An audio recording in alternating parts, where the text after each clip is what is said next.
Power star Pawan Kalyan సినిమాలు ఎప్పుడెప్పుడు విడుదలవుతాయా అని ఆయన అభిమానులు ఎదురుచూస్తున్నారు. అందులో 'ఓజీ' సినిమా కోసం భారీ అంచనాలు పెట్టుకున్నారు. ఎందుకంటే 'బ్రో' సినిమా తర్వాత మళ్ళీ ఇప్పటి వరకు ఈయనకు సంబంధించి ఒక్క సినిమా కూడా రాలేదు.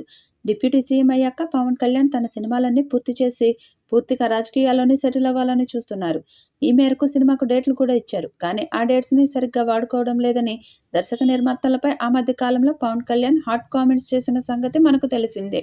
ఈ విషయం పక్కన పెడితే పవర్ స్టార్ పవన్ కళ్యాణ్ సినీ కెరియర్‌లోనే అత్యంత భారీ బడ్జెట్‌తో తెరకెక్కుతున్న మూవీ 'ఓజీ'. ఈ సినిమాకి డీవీవీ దానయ్య నిర్మాతగా చేస్తున్నారు.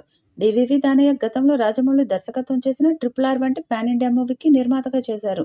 ఇక 'ట్రిపుల్ ఆర్' మూవీకి భారీ బడ్జెట్ పెట్టిన దానయ్యకు అంతకంటే రెట్టింపు వసూళ్లు వచ్చాయని చెప్పుకోవచ్చు.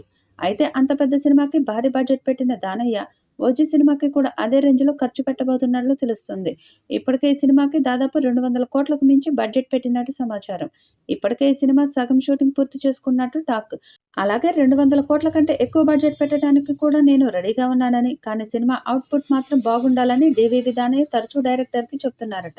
అయితే రాజకీయాల్లో బిజీగా ఉన్న పవన్ కళ్యాణ్ సమయం దొరికినప్పుడల్లా డేట్స్ ఇస్తున్నాడు. 'ఓజీ' మూవీ సుజిత్ దర్శకత్వంలో వస్తున్న సంగతి మనకు తెలిసిందే. ఇక సుజిత్ గతంలో 'సాహో' మూవీని తెరకెక్కించారు. అయితే 'సాహో' మూవీ భారీ అంచనాలతో వచ్చినప్పటికీ సినిమా మాత్రం అంత బాలేదు. అయితే ప్రభాస్ రేంజ్‌తో సినిమాకి కలెక్షన్లు వచ్చినప్పటికీ హిట్ అయితే కాలేదు. అయితే అలాంటి డైరెక్టర్‌తో పవన్ కళ్యాణ్ 'ఓజీ' అంటే కొంతమందిలో అనుమానమే ఉంది. కానీ ఇప్పటికే 'ఓజీ' సినిమా నుండి పవన్ కళ్యాణ్‌కి సంబంధించిన పోస్టర్లు అందరినీ ఆకట్టుకున్నాయి. అలాగే ప్రస్తుతం రాజకీయాల్లో స్టార్ అయిన పవన్ కళ్యాణ్ సినిమాలు ఎలా ఉన్నా సరే హిట్ చేయాలనే పనిలో పడ్డారు అభిమానులు. మరి చూడాలి, భారీ బడ్జెట్ పెట్టి డీవీవీ దానయ్య తెరకెక్కిస్తున్న 'ఓజీ' సినిమా ఎంత పెద్ద హిట్ అవుతుంది? ఈ సినిమాతో నిర్మాత రిస్క్‌లో పడతారా లేక లక్కీ అవుతారా అనేది చూడాలి. ఇక ఈ సినిమాలో పవన్ కళ్యాణ్ సరసన ప్రియాంక అరుళ్ మోహన్ హీరోయిన్‌గా చేస్తుంది. అలాగే విలన్ పాత్రలో బాలీవుడ్ నటుడు ఇమ్రాన్ హష్మీ నటిస్తున్నారు. అలాగే శ్రియా రెడ్డి, ప్రకాష్ రాజ్ లాంటి వాళ్ళు కీలక పాత్రల్లో నటిస్తున్నారు. మరి ఈ చిత్రం ఎలాంటి రికార్డ్స్ క్రియేట్ చేస్తుందో చూడాలి.